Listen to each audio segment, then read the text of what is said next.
John from FetLife? I mean, it was like, God, but he didn't really talk a lot about his cock. I wanted to know more about his cock. His cock. Okay, oh, let's do it. Get ready. Cock. This is Mistress Isis. Yay! I got it right. Yes. They're making fun of me in the chat room, says Rev Mel never gets the names right. I don't. I'm severely dyslexic, but that's okay. It doesn't matter. We're all having fun. Yes. So, and they're asking, they wanted to know if he wore boxers or briefs. We should have asked him that. We can hear Buster outside. Buster the slave dog is going, let the mascot. me in. He's a mascot. We're going to bring him on the last 5 minutes of the show. You're going to see what we're talking about. Buster is a wild animal. And we're not going to be into bestiality. We don't do that on the show. So let's talk about you. Did you enjoy talking to John? I loved it. He's a very interesting person. Nice sense of humor. He was very cool. Well, I emailed him and says, John, I want to have you on the show. And he says, yeah, no, look at all the people. I mean, all of the people that are in the chat room are also members of FetLife. That's amazing. Yep. I think that the internet is big enough for all of us. It is, absolutely. Yep, I really do. Absolutely. I think it's a lot of fun. So we're going to talk about 9 years, you said? 9 years. And when I came out here in February, Sir Strange, I have to give him much respect. He was the first person in the community that I met. We met for coffee, and he's, you know, this. When I first saw his profile on FetLife, I had actually come out to the lair with my boy, coming out here to visit my usual annual visit to California, and went back home, came back to visit by myself. It was on a Venus night, and Dawn had told me about FetLife, and Sir Strange is one of the first profiles I saw, and at first I was like, oh, I was very intimidated. I was very intimidated. Yeah. I was very intimidated. Yeah, he can be. Yeah, and then he met me and was very cool, so wonderful to me, and he's been fantastic. Joined the Exploration Society not too long after that, and just met so many wonderful people. And the Exploration Society, that is his organization that he founded. I'm not sure how long ago, all the details on that, but it's been around for a couple years as far as I know. And our membership is growing. It's just a casual group of people. We learn from each other. I've met a lot of cool people, learned a lot. Strange taught me everything I know. Yeah, he was also here on TSR. He's been on my show. He was on the show about Polly, him and Orpheus and Thisbe and Indy, and they were all on my show, all about Polly. Right, I remember that. Yeah, I love Strange. He gives the biggest bear hugs. Oh, he's wonderful. So you've met some really interesting people that you know in our little community here in Los Angeles. A lot of interesting people. Him, I've met Nico, Orpheus, of course, Orpheus, Indy. I've met, oh gosh, it's just a whole roster of wonderful players. Kane, of course. Who can forget Kane? Who can't forget Kane? Who can forget Kane? He's the king. In fact, he's going to be here on Thursday to see Sex Pass, to see Tony's show, Tony Bones. Their Tony Bones show airs at 5 o'clock on TSR Network. If you have any questions for our wonderful guests, please call us at 323-272 3536, and you can ask her any questions that you wish. Right on. Yeah. Bring them on. So, yeah, I've had a lot of fun. How did you get started into BDSM? I mean, did you wake up one morning and there was like, wow, I want to beat somebody? You know, it wasn't, I actually did. It's like, okay, let me just see. It's something that, it sounds crazy. I like that. I know it sounds crazy, but it's one of those things where growing up was always in the back of my mind, but I never acted on it. I didn't pay any attention to it. And let's see, I was on a phone chat line or something, and you know, they tell all the categories where you meet people or whatever. And I was like, okay, let me see what this is about. And then I started reading books and learning a little more about. Did you read the Beauty series? I didn't. Oh, thank God. I did not read that. I think one of the first ones was Screw the Roses. Oh, And that's one of the first ones I took a look at, and just going on the internet and researching and different things. And I was like, oh, okay, well, let me see who will let me do this to them. And it just kind of took off from there. And I met my boy that I have now at a munch about 7 years ago. Was he the gentleman that was at the lair that you introduced me to? Yes. You've been with him for 7 years? 7 years, yes. Does he live here in Los Angeles? He does now. Did he just move here? He sure did. Wow, are you guys living together? Yes. Give me 5. Congratulations. Thank you. He's a nice looking man. Yes, he's wonderful. Yeah. He's wonderful. I couldn't have asked for a better first slave. I can't say enough good things about him. He's fantastic. Wow. That's a really big, I mean, moving here to Los Angeles from Tennessee and then also him moving out here. Yeah. That's a huge adjustment. Absolutely. Were you guys living with each other back in Tennessee? No, not at all. Actually, the whole 24/7 thing that we're doing now is kind of new for the both of us, because before we kind of just played when we could. He had a vanilla relationship, I had a vanilla relationship, and we just crossed paths when we had the chance.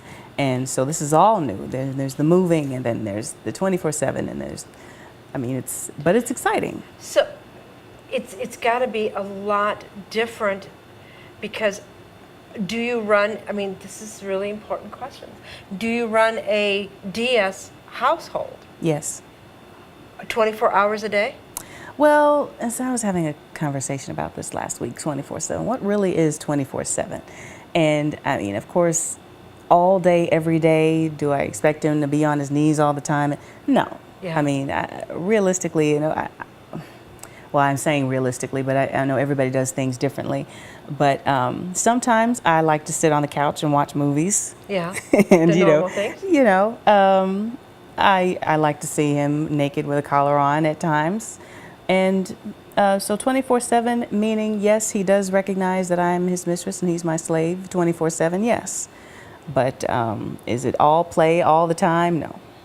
When I met him, he seemed like he had a really great personality, really strong, and I like the fact that he was, I'm sorry, I don't like wimpy submissives. I like submissives that have a backbone and that have some balls. Exactly. And he seemed like that type that really knew what he wanted. Absolutely, and absolutely. That's what appealed to me about him the most, is that he had a good mind, he's intelligent, he can stand on his own 2 feet, and he didn't just blindly do what I said just to get my attention. And in fact, that's a turnoff. That's not the way. It's dangerous. Yeah. You know, if you don't know me, oh, whatever, mistress, I'll do whatever you say. I don't like that. That's dangerous. You don't know me. Let me massage I could be a your serial feet. killer. Ugh. What? I mean, that's not realistic. You should have a backbone. You should know what's safe for you. I had someone email me saying that they're a pain slut. Their fantasy is to get just beaten within an inch of their life by all these women, and I'm like, that's crazy. How can you want? You don't even know me. I could. I don't understand that. So that has to really be a big adjustment for you guys to be living 24/7, and you know, from just doing, you know, scenes, and also the changes of work and living experience. I mean, because when you change work or you move, those are the biggest high stressful times. And God. Well, I didn't say it was easy. No. So, did you get when you were moving out here? Was he planning on moving out here afterwards with you? Yes. So it was Yes, something you both something- agreed to. Absolutely. We agreed on this transition a long time ago, Yeah. and we had talked about it, and kind of set forth expected protocols and things like that. And I mean, I think we're adjusting well. We're doing great. Do you have rituals incorporated in your? I do have relationship? rituals incorporated. One of my favorite and one of my staple things to do is make sure that he meditates at a certain time of day, or does some kind of a reflective exercise to reflect on the relationship, to reflect on his position, at least once a day, preferably in the morning. And journal entries are important to me as well. Yeah, journal entry is really important. My submissive, wherever he is, down with the slave dog, you know, basically has not been writing in his journal lately, and it needs to be done. So, did you have a mentor in Tennessee that I kind of didn't. walked? You did not. No. So everything you learned basically on your own. Basically, yes. Wow. Is there much of a community in Tennessee? Well, back then, when I first started experimenting and getting out to the few munches I would go out to, it didn't seem very big to me. I mean, every time I would go out, I'd see the same people. I very rarely met brand new people in the scene, and so I just stopped being active. Yeah. But that's not just, apparently since I've left, I've discovered that there's this whole there's a much bigger community than I thought there was. I don't know if it grew since I've left or what, but a few people here know some people back in Tennessee that are in the scene, but I just wasn't in it enough, and I was kind of by myself. I didn't have girlfriends or boyfriends that were in the scene other than my boy, so we didn't really know that much about the scene out there, so we were just kind of on our own. You know, for the people in the chat room, you guys are probably very much aware of the fact I didn't ask her the questions, did I? No, they're in here defending your age. What? They're all in here defending your age. Defending my age? Yeah. My age they're defending? Yeah, someone took a shot at old people. Old people. Oh. Uh-oh. Uh-oh. Was that Vincent? Did Vincent talk about my age? God, there's a lot of whole people, no. A whole bunch of people walked in. We've got Sister Mary, that's Sister Mary Wackadoo. Hello, Sister Mary Wackadoo. We have Mike. I'm seeing all the people in the chat room. I'm trying to scroll down. Oops, I'm kind of losing it.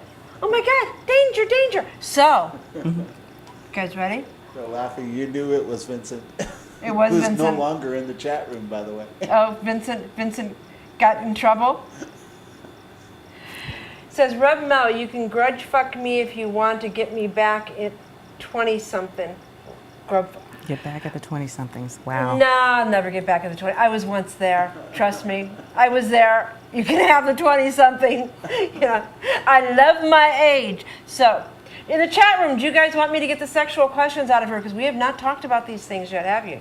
So I'm watching to see if you guys want me to. You guys want to hear some shit about her? You guys want to hear it? You want to hear some shit? Yep. They go. Cherry says, "Yep." Yes. Boo Boo says, please. "Yes, sex, please." Alan says, "Go for it." Bring on the shit. Sir Ty and T says, "Yeah, go for it, Mel. Bring on the shit." And in the chat room, before we start, I want you all to type in. We have not done this in a long time, and you know what we're going to do, don't you? We are going to type in your best cuss word. Ready? What's your best cuss word? Oh, my best? Well, the one I say the most is fuck. Fuck. Mine is cunt. Okay, cunt. Let's do it again. Cunt. I worked hard for that to be a cunt. Okay, we have twat, cunt, fuck. Is that fuckwit? W-I-T? Fuck, pooey, shitheel, motherfucker. Best cuss word, motherfucker. Vincent is now mine. Staff says, shit, piss, fuck, cunt, cocksucker, motherfucker, and tits. T100 says, cocksucker. Alan Swan says, Republican Dennis, dude, monkey. Then they go, motherfucker.